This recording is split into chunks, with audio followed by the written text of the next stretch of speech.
try as much as possible to be on the other end of the phone, and there's no answering service. There is a voicemail, but it's my voice. Right. And I try to call back as soon as I can, but I'm one person, so if it takes me a little while, I will get back to you. But the first thing I ask is, oh, I'm so sorry that you needed to call. Are you calling for yourself? And often there's a pause. Yes.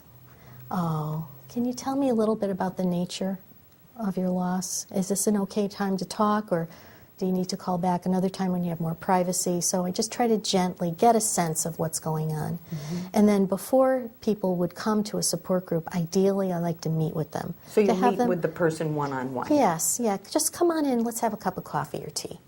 So I was blessed to receive a donation of a Keurig coffee maker. Oh, yay! Isn't that nice? So there's coffee and tea and all kinds of little goodies, and it's nice to just be able to sit like we are, and sit at the table where there's a friendship candle, and so just tell me a little bit about what's going on. And if you're too choked up to speak, that's okay. I'll just tell you how we got here. So I give them a little history. I also give them a little tour of the house. It's quite a fascinating old house. It was built in 1799. And just giving a little house tour is calming, is soothing. So we have a couple of big old fireplaces, and one of them used to be the kitchen. So there was a little... So you don't necessarily jump No. in head first, like No. let's... First thing I start Right. with is, oh, welcome. I try to greet them at the door as much as possible. If I know they're coming in at 10 o'clock, then I'm peeking out the window, as you would a house guest. And then open the door, and as they're walking in, welcome. Glad you're here, and sorry you're here, all at the same time. I show them where the bathroom is. Some people travel quite a distance to come. Really? Oh, sure. I have people coming from East Granby. Oh my gosh. Oh, there's So from all over the state? all over the state, all over the place. There was one woman who came from Cape Cod to come to group because there was Wow. nothing like it in her area. So she would come and stay with a friend overnight who lived in Wethersfield, and then go back in the morning. But So you have an initial sort of so we sit down and chat and just get to conversation. know and find out more about the story, and then try to plug them into whichever group might be the best fit for them. So now you have group every day? Not every Karen? day, Okay. no. We have a couple of different groups. On Tuesday night, I'm doing one group or another. We have a group for women, midlife and younger, who are widowed. And that group's been going for 13, going on 14 years now. And another group that's general for any adult who's had a loss. And then we have a Friday afternoon group for people who are retired or who otherwise are available during the day. But the evening groups are for people who are working and they need an evening time. And then during the rest of the week, I'm taking the calls and setting up appointments to meet with people. And I also tell them about other services, too. So you do meet one-on-one with people? I try to meet them at least once before they come to a group. They go into group. Yes. So primarily then it's group. Yeah, but I'm not doing therapy with people. I'm triaging. So I do make referral suggestions if a person really needs therapy. A counselor if they need some kind of ongoing. But what I have found, though, really, truly, is that most of the time when a person has been otherwise functioning okay in their life, but then wham, this just hits you like a tsunami. Usually what they need is to understand what normal grief is. They need the education. Some education. Right. They need to know the nature of trauma. And I do a lot of teaching during support groups. When there's a topic that comes up that I think warrants a little in-service, then I'll jump in and maybe give a few paragraphs about the nature of that particular trauma. So you have resources at the center that you can provide for people, and you have some of them here that maybe we have a lending library that has all kinds of wonderful books. One of the favorites, and we do have this, we have a gift shop too, and we have some of the books in the gift shop. Healing After Loss, Daily Meditations for Working Through Grief. What's nice about this is it's just one page, and it has dates on it, but you can just open it and read. But a lot of people have found this helpful because when you're grieving, when you're stressed, it's hard to think straight. It's hard to remember things. You don't really want to read a book necessarily, especially in the beginning. So this is just one page of kind of coaching you through, helping you get out of bed in the morning. Compass for the day, almost. Right, exactly. That's a good way to put it, yes. Yeah. Yeah. And so we have this available, and we have books that cover all different types of losses, suicide losses, spousal losses, You name it, we try to stock it with the materials that we think are going to So be it helpful. really is a wonderful resource for It is. people We also that have DVDs. I wanted to mention that too. Those cannot leave the Resource Center because some of them didn't come back or they were damaged. But actually it works out better that they watch them there because I'm there as well. So and then there's we can talk about it. questions, Yeah, so that's another debrief point of afterward. contact. Right. And I see we have some books that you've authored. Yes, these are the Barkley and Eve Now series tell us of about Barkley and Eve. Barkley and Eve were my Portuguese water dogs, and they're the characters in the stories and the books that I've written. One's a boy, one's a girl, and so they help children deal with life's inevitable challenges. The first one, called Together We'll Get Through This really is the big theme of everything that we do at the Resource Center, that no matter what happens in life, we can get through anything with the love and support of our family and friends. And for anybody who's ever had a Psychology 101 class, we had to learn Maslow's hierarchy of needs. Most people remember that from way back. Food, clothing, safety, shelter, belonging, and love. Well, that's what this book addresses. So it lays a foundation of support. Like, you know what, kids, no matter what happens, you're going to have your needs taken care of. And it has them list the people in their life who love them and care about them and know how special they are. And it talks about how to deal with frustration appropriately and constructively so that you don't end up doing something that will get you into trouble. Well, it sounds like good advice for adults, too. Right. I agree. That's true. That's true. Oh, gosh. And it's a cartoon format, so that takes the edge off, and there's some whimsy in here as well. But the one that is used most often, I should tell you, this one is a very popular one, too. What is cancer, anyway? Yeah, there are lots and lots of people who are diagnosed with cancer. And I used to work at the cancer program at Hartford Hospital. And I was the first oncology social worker that was hired there for full-time. Yeah.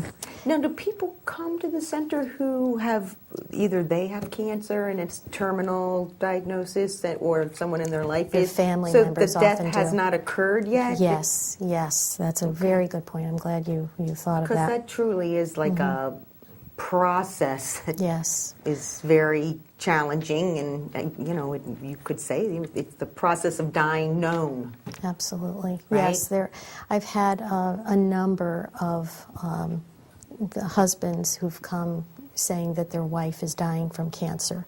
What do I do? How do I tell my children? So there are several books that might be helpful to them. So I'll sit down, talk with them, find out what's going on. Also, what I started to mention was that I make referrals to other resources as well. So I would ask, where is your loved one being treated? If they're at Hartford Hospital, I know that there are social workers there who can be helpful. Right. Or are they involved in a hospice program yet? Because there are people there who can be helpful. So as many people as we can offer to support this family, then I will make sure that they get plugged in with all those resources. So it's not necessarily that death has to have occurred. No. Your center can really We don't help. have a group for those kinds of losses, for anticipatory losses of So that nature, but anticipatory losses. we do have resources, and I do have the coloring books and other things. And if people just want to ask me a question, what do I do? How do I handle this? Where do I go? Then I might be able to give them some ideas on where to get support. I do think, people do feel that pressure to just soldier on through these types of things. I'm sure you've observed that too, Karen, right? Sure. I've also noticed, because the Resource Center has been around now for almost 17 years, there is a little shift in that people seem to be more open to coming. In fact, my Friday afternoon support group, which the age range is 50-something to 90. 90, yeah. And he is amazing, Walter. In the newsletter, I spoke of Walter. He is just an incredible person. He's sharp, he's funny. He drives across the river to get to the Resource Center, and he's always there early. He's amazing. So it's quite an age spread, but well over half are men who come to that group. Wow. Yes, older men. That is amazing. I wouldn't have thought that No. 17 years ago, that I would No. see that many men coming through. So there is a greater acceptance. I think that there's less of a stigma And the old Bob Newhart show where he did a support group, that did a lot of damage to people, those of us who are trying to get, please, it's not like that at all. Well, I do think people hear, oh, support group, and Yeah, there's a myth about that and too. sometimes, the more resistance to doing something sometimes is an indicator that you really do need to do it. Yeah. Right? And but what- it's hard to overcome that. It's true. And what people are constantly amazed at when they come to the support group is that there's a lot of laughter. It's not just sitting around and weeping for an hour and a half at all. There's a lot of levity. All of the groups that I do are ongoing and open-ended, which means that you come and go as you want to, as you need to. And it's not an 8-week session, so you don't have to worry about, oh, I missed a week. And also, it's not going to end, because grief doesn't end. It goes on and on and on. Well, I think that's an important point to discuss too, Karen. The grief really doesn't end. No, but you do learn how to manage it. You can learn how to reinvent yourself and have some hope for the future, some joy for the future, and really have a quality of life that you never imagined you would have when you first had the loss. That's really important. And I haven't seen anyone who can do it all by themselves well. I think it's important to find other people who are going to support you with this, and you can have more fun when you have other people around and too. People that have gone through it. I know when I experienced the death of my father many years ago, really a perfect stranger shared with me his experience of how he would miss his father, and even though it had been years since his father died, he said sometimes it feels like it was just yesterday. And I really think it was at that moment that I started to heal. See what compassion and understanding will do? Right, exactly. And it was just, I think that someone understood what I was going through. Absolutely. It really, it's almost like a magical thing. Isn't it? For people, It is magic. That it helps people heal. Yeah. I'm sure you've observed that many times. That heart-to-heart, soulful connection makes all the difference. And Peter Lynch said something back in 1990 that I have never forgotten. He said that there was a man coming to him for grief counseling, and this man was a mountain climber. And after coming to visit Peter a few times, he said, Peter, this grief thing is a lot like mountain climbing. And the first 2 rules of mountain climbing are, number 1, you never go alone. And number 2, you go with someone who knows the terrain. Wow. Perfect. That is brilliant. Yeah. That is perfect. Yeah. So, we talk about staying on track and not doing anything that could end up damaging yourself, your life. So we talk about keeping the rest of your life on track, keeping your job, keeping your other relationships healthy enough Kind of to like maintain how to them. avoid the pitfalls. Yes. Or the potholes, or whatever you want to call them. Right. Right? Right. How do you survive this? Right, inevitably happen. Right. Right? Because, sometimes people start maybe drinking a little more than they should. Right. Gambling was a big Gambling one. is a big one. Yeah. I've had a few people come Different who substance realize that, abuse. I'm going down there a little too much. Well, maybe because they're lonely. And Right. And you can lose track of time and space in those places. So it might be okay for a while, but if it starts to really be an interference, then that's a sign of trouble. So before you get to that point, it's a good idea to develop a support system and have other people help you to stay on track. So now, you have people that are actually grieving, but you do take calls from people who are concerned about Absolutely, others that are grieving. Yes. And now you don't necessarily have group for them there. They don't have a group, no, but sometimes a loved one who's concerned about another loved one might say, well, can I come with them to group? Oh. So occasionally that'll happen. The only group where I really prefer that they not have a family member come is the group for women who've been widowed. Because I do meet with people ahead of time. Once they meet me and they've had a little time to be in the resource center, usually they don't need to They feel comfortable coming they don't by need to have somebody themselves, come right. with them.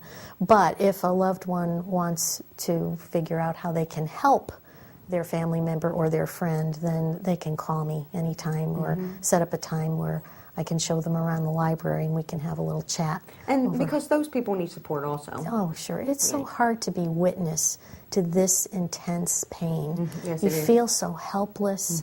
And the